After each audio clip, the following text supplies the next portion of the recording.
Right now, somewhere in Lancaster County, Pennsylvania, a family of 9 is waking up at 4:30 in the morning. The temperature outside is 12 degrees. The windows have frost on the inside, and the first person out of bed isn't reaching for a thermostat. She's walking to the wood stove. That stove was loaded and banked the night before, so it would smoulder through the dark hours, but by morning it needs feeding. Split oak goes in first. Within 20 minutes, the kitchen is warming up, and within an hour, there's breakfast cooking on the same surface that's heating the house. One fire doing 3 jobs at once. Most of us have never had to think this way, but for roughly 390,000 old order Amish living across North America, this isn't survival mode. It's just Tuesday in January. Here's what a brutal Amish winter actually looks like from the inside. The first thing to understand is that the Amish aren't improvising. They've been doing this for 300 years, and that means every part of the winter has been planned for since September. The woodpile is the clearest example. A typical Amish family needs between 5 and 10 cords of firewood to get through winter, and that wood has to be cut, split, and stacked months in advance, so it has time to dry out properly. Wet wood doesn't burn efficiently. Inefficient burning means a colder house. So stacking firewood isn't a chore, it's a calculation.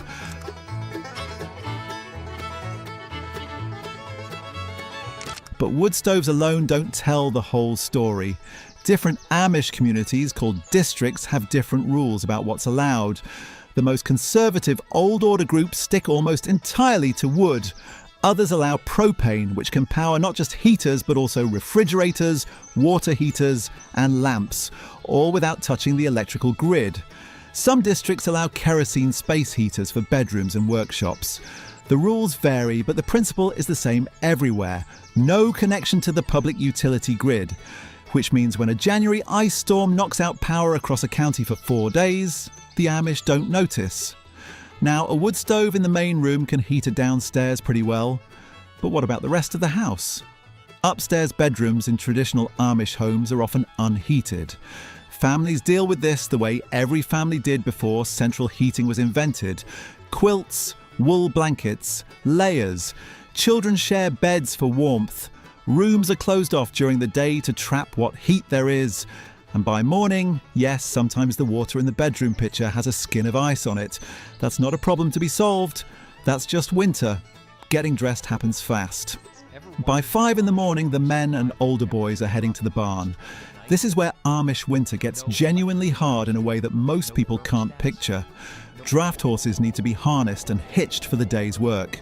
Cows need milking by hand, twice a day, every day, regardless of temperature.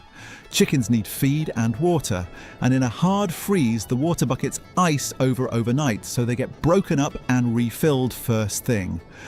Livestock don't take weekends, they don't take snow days, and the barn, while warmer than the open field, is still an unheated structure. Your fingers go numb. You keep working.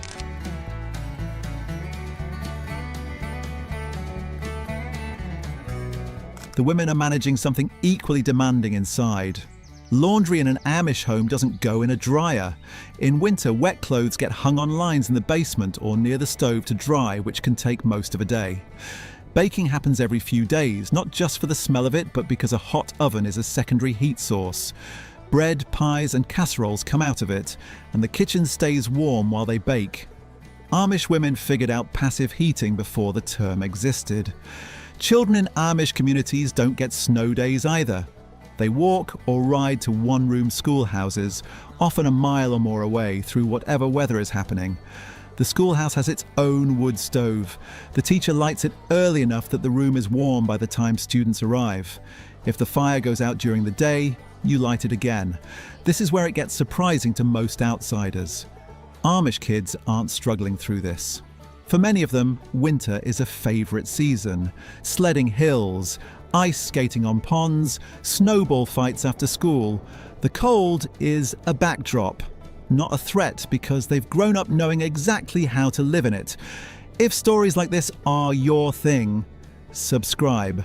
We dig into lives that most people never see up close, and we do it every week.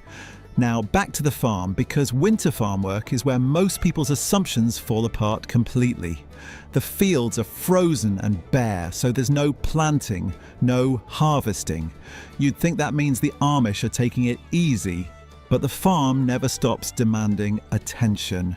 Equipment that broke or wore down over the growing season gets repaired during winter. Harnesses get oiled and stitched, wagon wheels get replaced, fences get mended. This is the maintenance season, and it's the only window they have before spring planting starts again, and every hour is spoken for.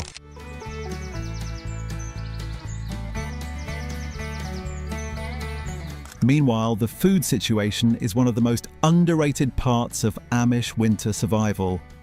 Amish families don't just buy extra groceries before a storm. The canning that happened in August and September is what feeds them through February. Hundreds of jars of vegetables, fruits, pickles, jams and meats line the basement shelves. Root cellars keep potatoes, carrots, turnips and squash edible for months. Some families still use cold storage rooms or spring houses where ground temperature stays around 40 degrees year-round, the same temperature as a modern refrigerator. When the rest of the county loses power and the grocery store shelves empty out in 3 hours, an Amish family doesn't change a thing about dinner. There's one more piece of this that gets overlooked.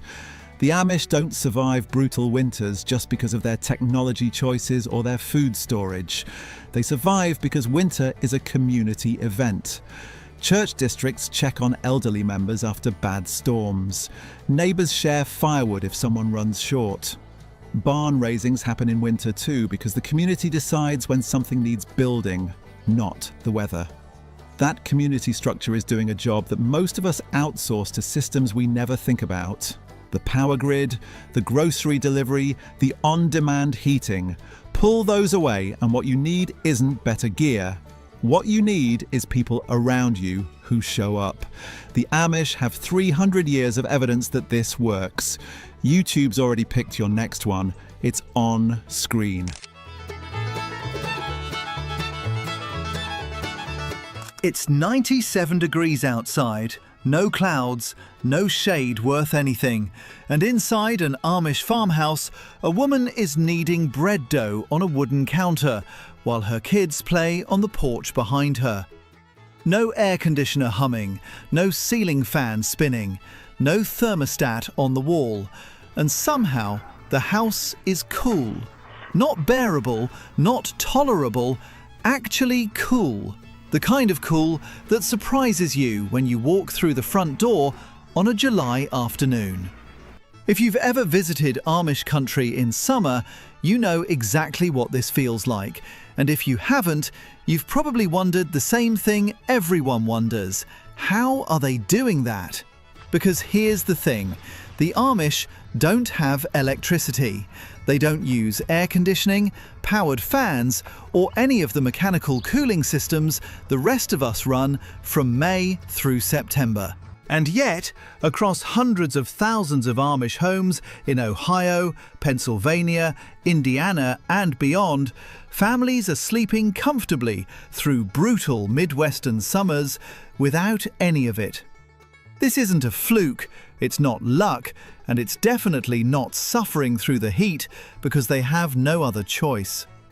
These families have spent generations engineering their homes and their daily routines around one core idea: work with the way heat moves, not against it.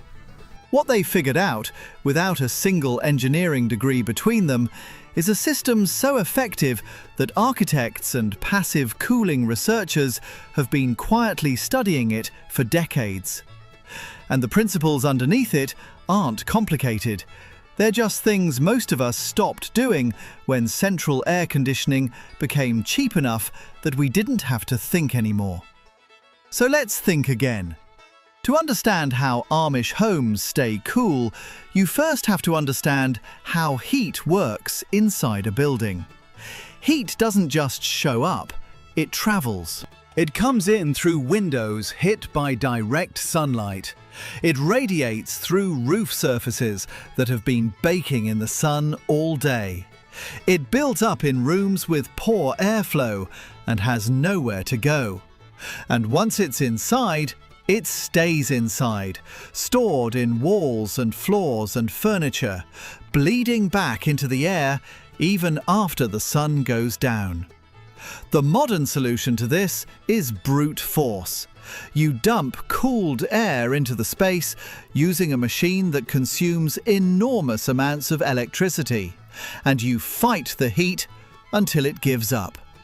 It works, but it's expensive, it's fragile, it depends on infrastructure, and it does nothing to address the underlying reasons the heat got inside in the first place.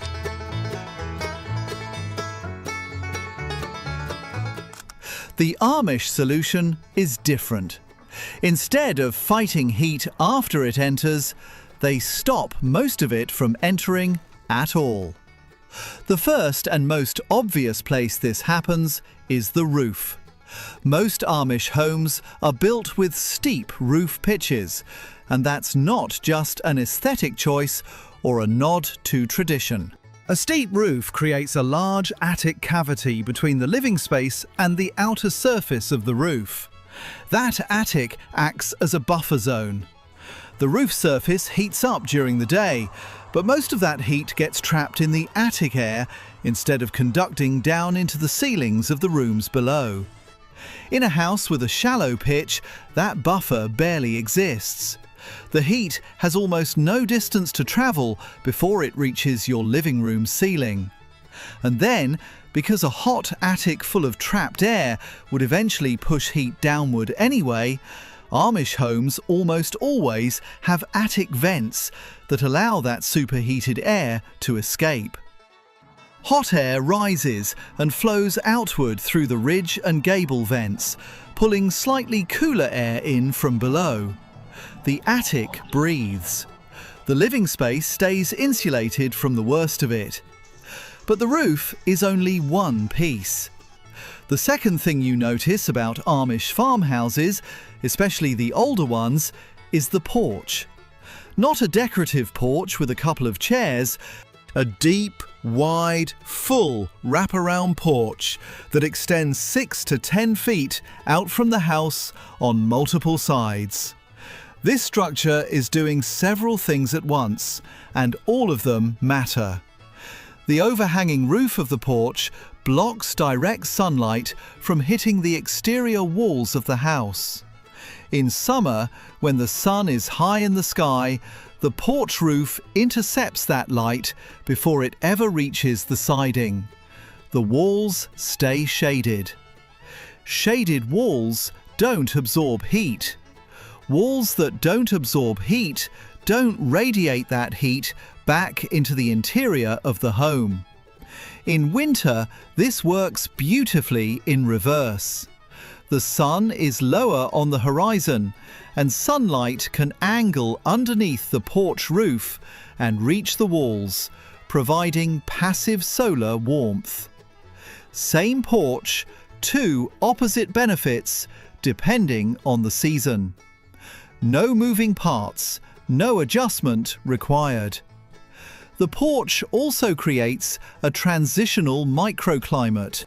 The space under the porch is shaded, and shade alone can drop the perceived temperature by 15 to 20 degrees compared to full sun. Families spend their afternoons out here. Children nap here. Old men shell corn here. It's not just culture. It's thermal management that happens to look like a lifestyle. And then there's the window strategy, which is where things get genuinely clever.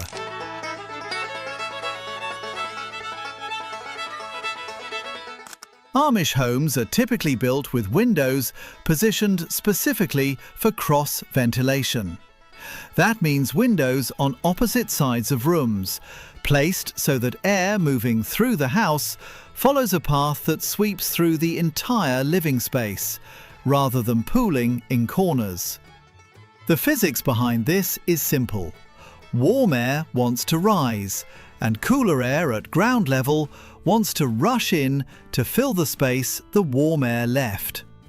If you give that air a path, it moves. If you don't, it stagnates. The timing matters too. Amish families generally keep windows closed during the hottest part of the day, usually from late morning through mid-afternoon, when the air outside is hotter than the air inside. Then, in the evening and overnight, they open everything up. Cool night air floods through the house, chilling the floors, the walls, the furniture. In the morning, they close up again before the heat builds. The house essentially stores the coolness from the night before and holds it through the day. This is called thermal mass, and it's one of the oldest building techniques in human history.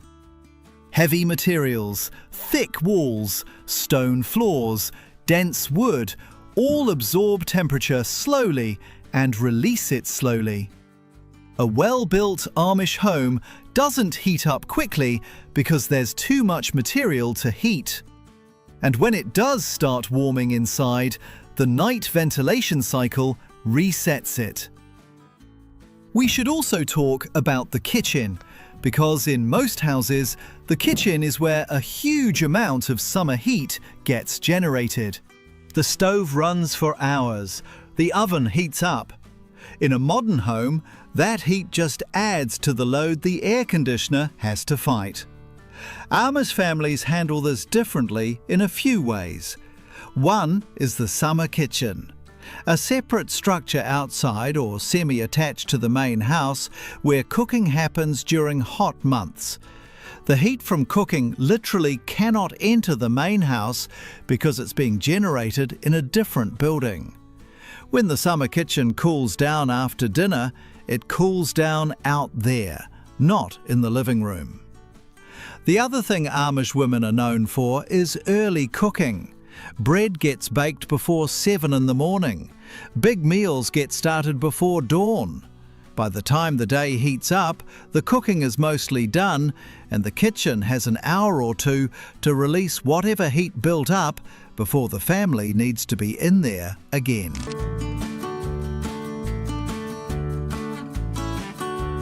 If you dig into these homes a bit further, you'll find something else. A root cellar, or food cellar, usually accessed through a door in the kitchen floor or via a separate entrance outside. These underground spaces, typically dug 4 to 6 feet below grade, stay at a naturally stable temperature year-round, somewhere in the low to mid-50s Fahrenheit. The earth itself provides insulation from both summer heat and winter cold. Families use these cellars to store vegetables, canned goods, dairy, and anything that needs to stay cool without refrigeration. But the cellars also play a subtle thermal role. When a door opens to the cellar, a wave of cool, dense air spills up into the room above. Not a lot, not enough to cool the house on its own. But in a house that's managing every degree carefully, it counts. If you find this kind of deep dive content useful, subscribe. We cover how people built and lived before modern convenience, and there's a lot more to get into. Now, the one element that ties all of this together is the physical placement of the house itself on the land.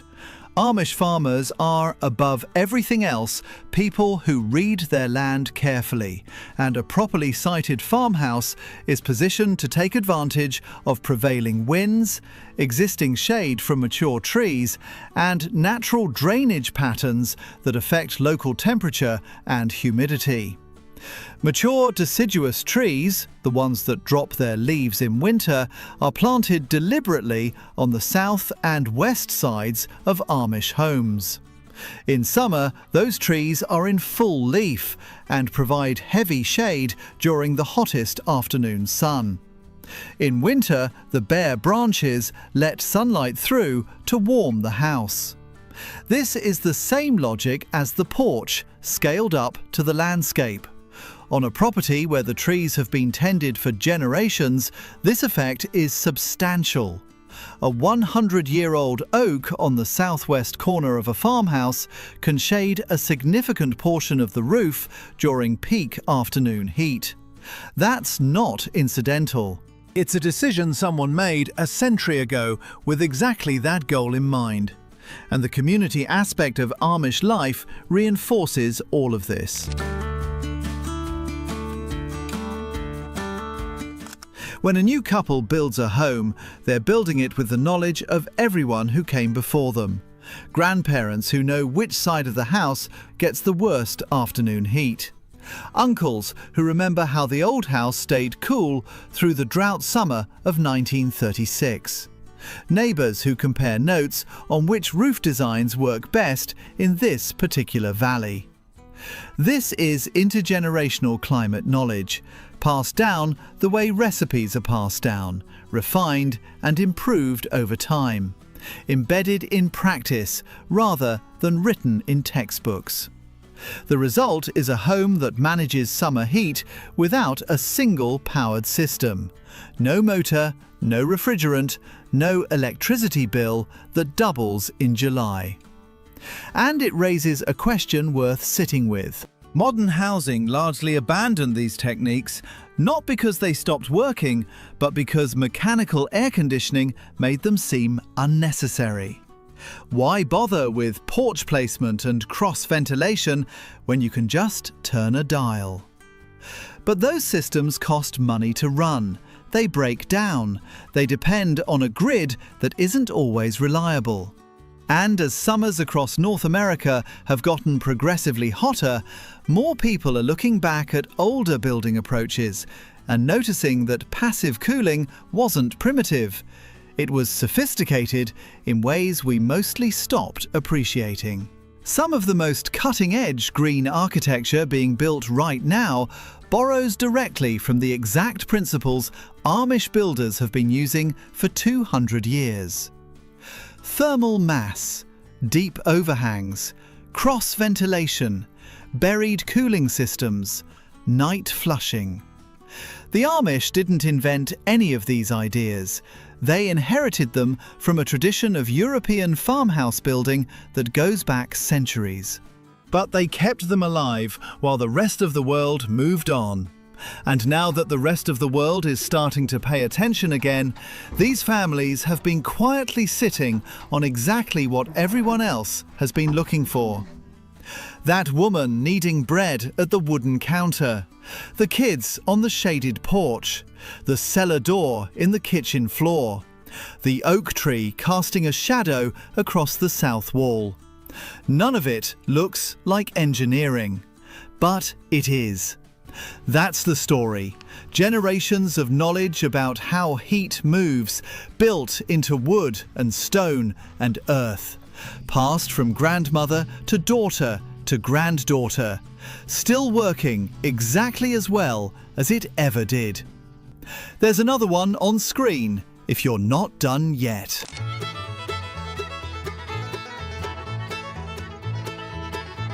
Somewhere in Lancaster County, Pennsylvania, a family of 8 is sitting down to breakfast.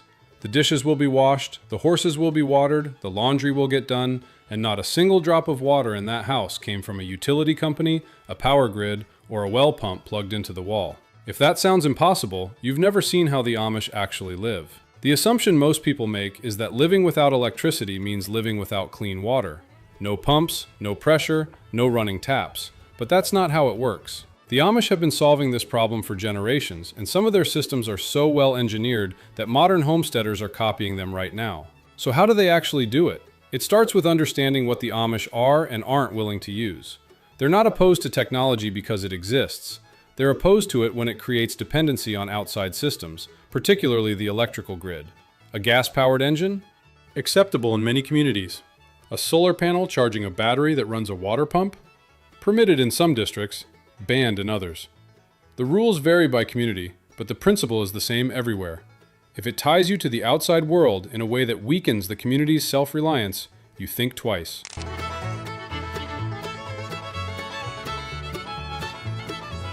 Water, though, is something you need every single day, in large quantities, for drinking, cooking, bathing, and livestock. So the Amish built systems that deliver it reliably without touching the grid. The most common solution is the windmill. Drive through any traditional Amish settlement and you'll see them turning slowly above the roof lines, even on calm days. These aren't decorations. They're pumping water from wells drilled anywhere from 50 to 300 feet into the ground, filling large holding tanks positioned above the house, sometimes in the attic, sometimes in a tower built specifically for this purpose. Once the tank is full, gravity does the rest. Water flows down through the pipes, into the kitchen, into the bathroom, into the trough in the barn. No electricity required. No motor running, just physics. The windmill charges the tank, gravity moves the water. It's a system that's been working reliably for over a century, and it keeps working whether the power company is having a good day or not. But wind is inconsistent, so most families have a backup. Some use a hand pump, the kind you crank yourself, that draws directly from the well. It takes more effort, but it never fails. Others use a pneumatic system, where a gasoline or diesel engine runs an air compressor that pressurizes a tank, which then pushes water through the lines.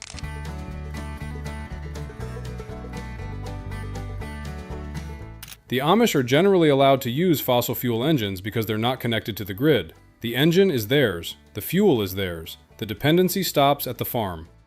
What surprises most outsiders is how high the water pressure can get. A gravity-fed tank sitting 20 feet above the fixtures delivers around 8 to 9 pounds per square inch. Not as strong as a municipal water supply, but enough to run a shower, fill a bathtub, and wash dishes without any issue. Some families install larger elevated tanks or add pneumatic pressurization to boost that number. The result is a home that, from a plumbing standpoint, feels surprisingly normal. We dig into stories like this every week. If that sounds good, subscribe. Now, the water getting to the tank is only part of the story. The other part is making sure that water is clean. And this is where the system gets even more interesting. Most Amish wells are dug deep enough to reach the water table well below any surface contamination, and they're cased in sealed concrete or steel to prevent runoff from entering. Families test their well water regularly, sometimes through county health programs, sometimes on their own with home test kits. Contamination is taken seriously. There's no city treatment plant to catch your mistakes for you, so the prevention happens at the source. Some communities also collect rainwater, particularly for livestock and garden use. Large cisterns built into the ground or positioned at the base of barn downspouts catch runoff from the roof. That water typically isn't used for drinking without filtration, but it takes enormous pressure off the well for tasks that don't require potable water.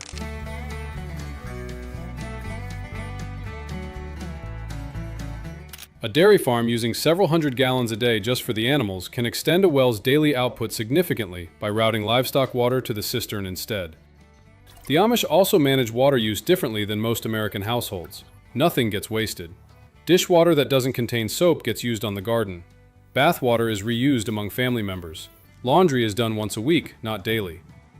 The average Amish household uses a fraction of the water a similarly sized suburban household burns through. The system is engineered for efficiency, not because of environmental ideology, but because when you're responsible for generating and moving every gallon yourself, you stop treating it like it's infinite. There's something else worth noting. These systems have almost no failure points that require outside help to fix. A windmill gear wears out, an Amish farmer or a neighboring craftsman replaces it. A pipe cracks, fixed in an afternoon. There's no utility company to call, no repair window to wait for, no bill at the end of the month. The entire water infrastructure is owned, understood, and maintained by the family using it. It's a level of self-sufficiency that's hard to fully appreciate until something goes wrong with your own water supply. A burst pipe in January, a boil water advisory after a storm, a power outage that kills your well pump. These are emergencies for most households. For an Amish family, they're Tuesday. The Amish didn't build these systems to be impressive. They built them because they decided, a long time ago, that relying on someone else for something as basic as water was a risk they weren't willing to take. And then they engineered their way around it, one windmill and one gravity tank at a time. There's another one on screen if you're not done yet.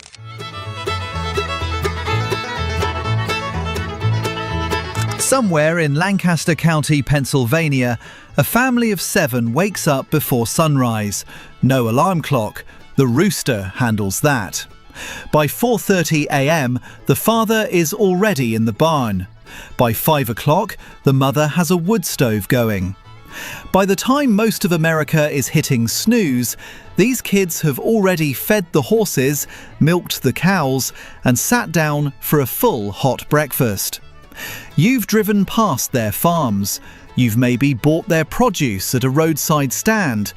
But most people have no idea what's actually happening inside those plain white houses. And the reality is way more interesting than the tourist version. This is what a real Amish home looks like from the inside. The first thing you notice when you walk into an Amish house is what's missing. No hum of appliances, no screens, no overhead lighting buzzing. The silence hits you before anything else does. Then your eyes adjust and you start seeing what's actually there. Handmade quilts folded over chairs.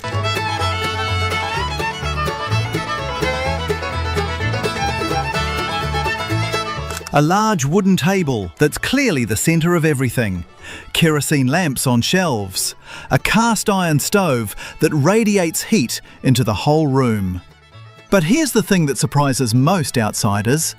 Amish homes are not sparse out of poverty. They're sparse by deliberate design.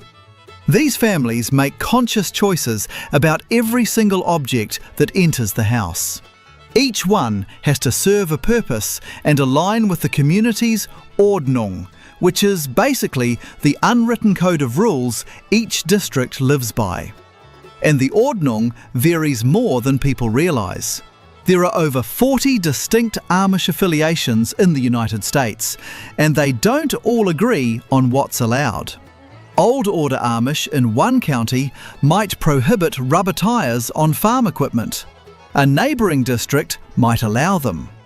Some communities permit indoor plumbing, others don't. Some allow propane refrigerators, others rely on ice. The Amish you picture is actually dozens of different communities making different decisions about how to live. What they share is the core logic behind those decisions. Technology is evaluated not just on whether it's useful, but on what it does to community and family life.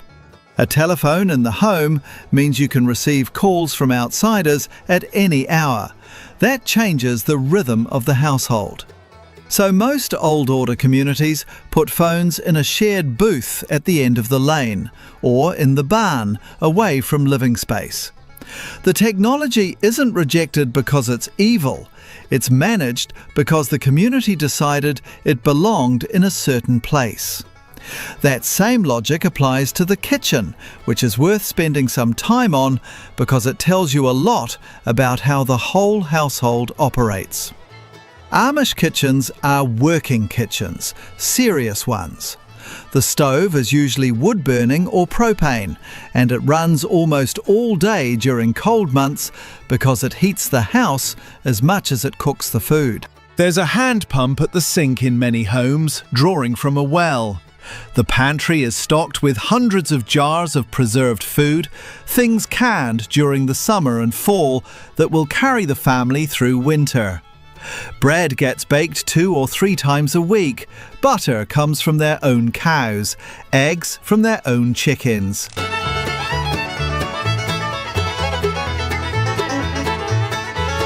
The scale of the food operation is genuinely hard to wrap your head around until you see it. A typical Amish family has 6 to 8 children, and feeding that many people 3 full meals a day from scratch is an operation. The mother, and usually the older daughters, spend a significant portion of every day in that kitchen. But it's not framed as a burden. It's understood as the centre of family life, which in practice it is. Meals are when everyone is together, and they happen at the same time every day. Breakfast at 5:30 or 6, lunch, which they call dinner, at noon, supper in the evening. The rhythms are so consistent that the family's day is basically built around them. Which brings us to what a typical day actually looks like in one of these homes, because it moves fast. The father and older sons are in the barn before sunrise, doing chores. Horses get fed and watered. Cows get milked. The barn is cleaned. If it's spring or summer, the work schedule expands to include field preparation, planting, cultivating, or harvest, depending on the time of year. Amish farms are typically between 50 and 150 acres, and most of that work is done with horses and hand tools. It's slow by industrial standards and incredibly physical. Meanwhile, the mother and daughters are running the house. Breakfast made, dishes cleaned, beds made, floors swept. Laundry on Mondays usually hung outside to dry, regardless of weather. Sewing or quilting in the afternoon, if the morning work is done. Gardens tended, children watched. The children themselves are working by age 4 or 5, doing small tasks that grow in responsibility as they get older. By 10, a child might be fully responsible for feeding the chickens every day without being asked. By 14, a son might be doing a full day's farm work alongside his father. This is not seen as harsh, it's seen as the purpose of childhood, to learn how to do the things that sustain a family and a community.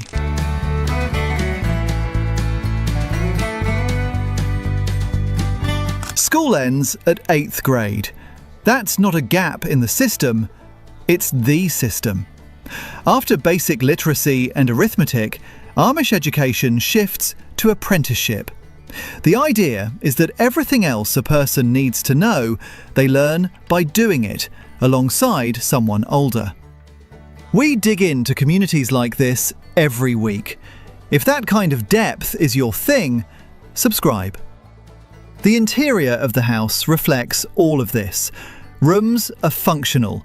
Living rooms have chairs arranged in rows because the community rotates church services through members' homes, and your living room needs to hold 80 people every few months. Bedrooms are simple: a bed, a chest, maybe a small mirror. Children often share rooms. Privacy is less of a priority than togetherness. Decorations exist, but they're specific. No photographs of people, because photographs can promote vanity and pride. But quilts hang on walls, intricate and colourful, because quilts are functional and communal and represent work done together. Embroidered sayings in German script, dried flower arrangements. The line between decoration and function gets blurry in an Amish home. One of the bigger misconceptions is that Amish families live in isolation. They don't, not from each other.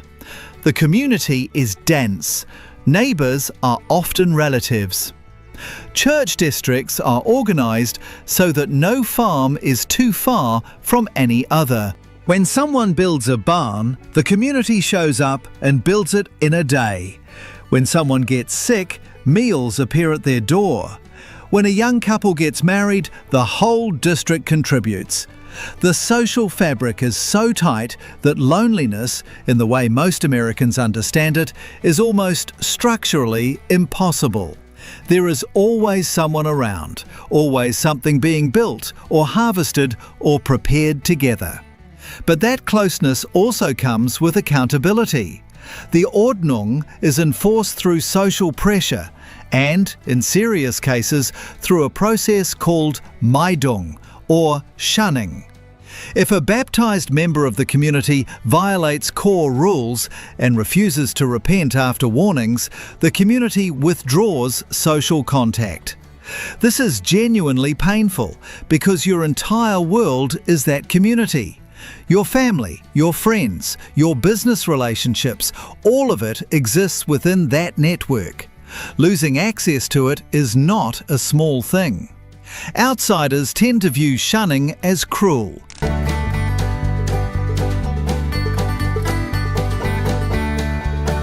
Amish communities view it as necessary because the alternative is a community that means nothing. If there are no consequences for breaking the covenant falls apart. That tension between the warmth of community and the weight of its demands is probably the most honest way to describe Amish life from the outside. It offers things that are genuinely rare in modern America: stability, belonging, purpose, and a daily rhythm that connects you to the physical world. But it asks for things in return that most people would find very hard to give. Which is why Rumspringa exists, and it's probably not what you think. Rumspringa, which roughly translates to running around, is the period in late adolescence, usually starting around 16, when young Amish people are given more freedom to explore the outside world before deciding whether to be baptized into the church. The stories that circulate, wild parties, drug use, reality TV specials, represent a small fraction of what actually happens. Most Amish teenagers during Rumspringa do relatively modest things. They get a driver's license. They buy a car sometimes. They spend more time with friends from other communities. They might get a smartphone. They try things. But they also know, most of them, that a decision is coming. At the end of Rumspringa, you choose. You get baptized and commit to the Amish life, or you leave.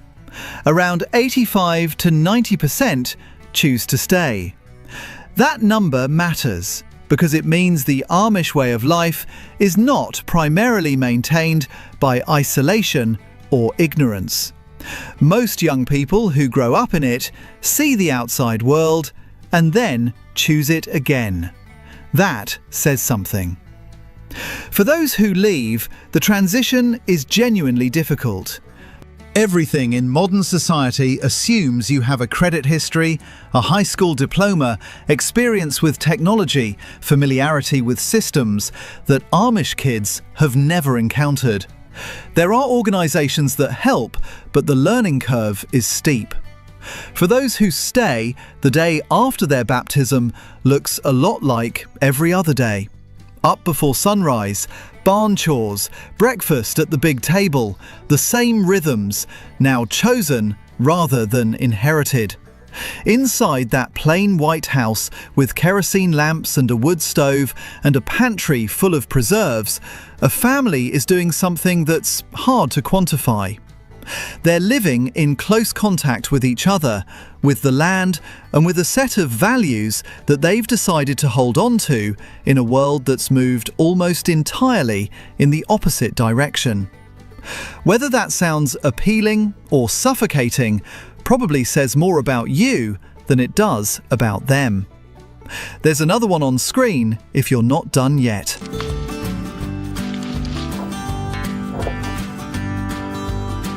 In a Schwarzentruber Amish basement, you'll sometimes find more than 1,000 jars of food. Tomatoes, green beans, beef, apple sauce. All of it lined up on hand-built wooden shelves. None of it touched by a single watt of electricity. Amish families typically can about 6 times more food than the average American household, all without a fridge, a freezer, or a power grid anywhere in sight.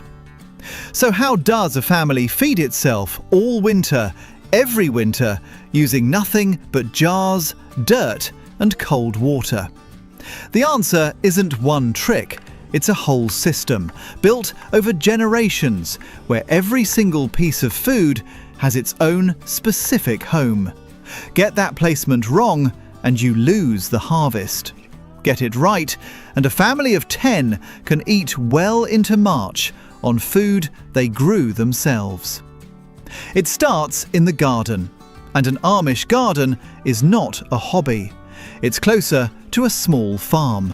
A single family might plant a 1/4 acre or more, rows of tomatoes, beans, corn, cabbage, squash, potatoes, enough to feed everyone at the table, plus whatever gets sold at a roadside stand.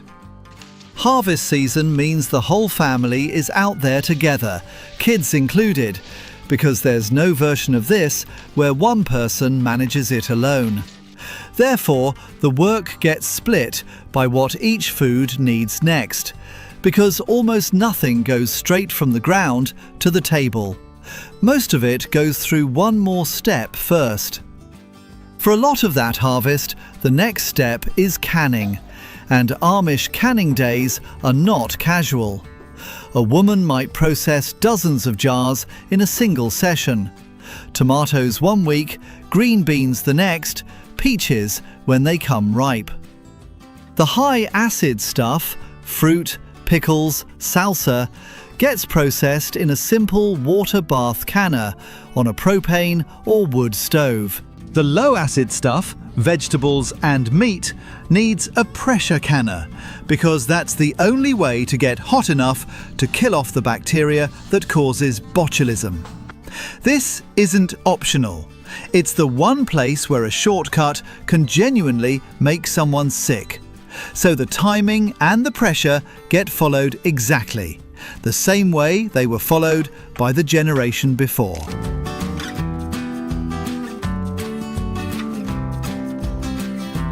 And here's the detail that surprises people.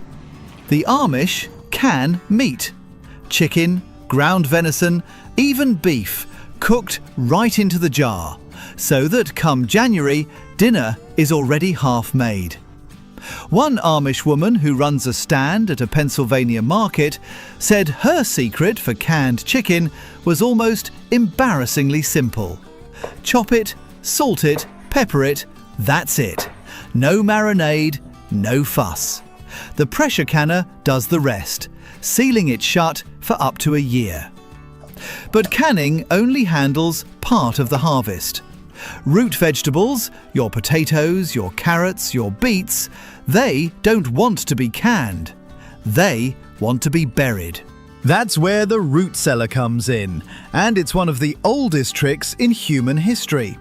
Dig down into the earth, and a few feet under the surface, the ground stays at a steady, cool temperature, no matter what the weather's doing up top.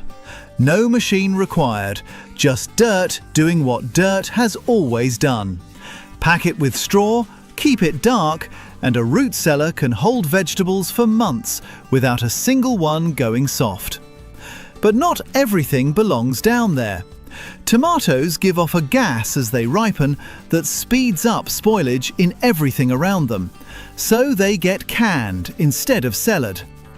Onions and garlic hate the damp, so they go in a dry pantry, not the cellar. Every food in an Amish kitchen has a rule book, and that rule book gets passed down before a daughter ever cans her first jar of tomatoes. Then there's the stuff that can't be canned or buried at all. Milk, butter, fresh cheese.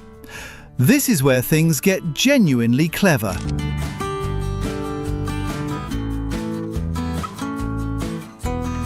Many Amish farms are built near a spring or a stream, specifically so they can run the water under the house or through a stone trough. Drop a sealed container of milk into that cold running water, and you've built a refrigerator with no compressor, no electricity, nothing but gravity and groundwater that stays cold all year. Some families take it a step further and harvest ice straight off a frozen pond in winter, packing the blocks in sawdust inside an insulated ice house, where they'll stay frozen well into summer. So between the root cellar, the spring house and the ice house, the question of cold storage is basically solved without a single appliance. That leaves meat, and meat is where the oldest tricks in the book come out. Large cuts of pork get covered in salt, which pulls the moisture out and starves any bacteria trying to grow. Then it's hung in a smokehouse for weeks, sometimes months, until it's cured all the way through. Some families still use a method that sounds almost too simple to work. Cook the meat, Pack it in a jar, then pour hot melted lard right over the top, sealing out all the oxygen the second it cools. It's an old method, and most Amish kitchens today pair it with proper pressure canning to keep it genuinely safe. But it tells you something about how deep this tradition runs. People were solving, how do I make meat last all winter, with nothing but salt, smoke and fat, long before anyone had ever heard the word refrigerator. If you're starting to picture just how much coordination this takes, you're not wrong. And that's honestly the part that should get more credit than it does. Subscribe if you like seeing how people actually live, not just the postcard version. We dig into stuff like this every week. Add it all up and you get a kind of food security that most of us, plugged into the grid, have never had to think about. A storm doesn't matter. A power outage doesn't matter. The food in that basement isn't going anywhere because none of it ever depended on electricity to begin with. One Amish basement, home to a family of 11, can easily hold close to 1,000 jars by the end of canning season. That's not an emergency stockpile. That's just what winter looks like when you grow and preserve your own food on purpose. What's wild is how little of this is actually about avoiding technology for its own sake. It's about understanding food well enough that you don't need the technology in the first place. Salt pulls out moisture, heat kills bacteria, cold slows everything down. And once you understand those three principles, a fridge becomes one option among several, not the only way the math works. So next time you're standing in front of an open refrigerator door, just letting the cold air spill out while you decide what to eat, it might be worth remembering there's a whole way of life built around never needing that door at all. Same problem, a completely different answer, refined over generations until it just works. So now you know how a family feeds itself all winter without a single watt of electricity touching the food. We cover stories like this every week, the kind of stuff that actually explains how people live instead of just what they look like from the outside. There's another one already up on screen if you're not done yet.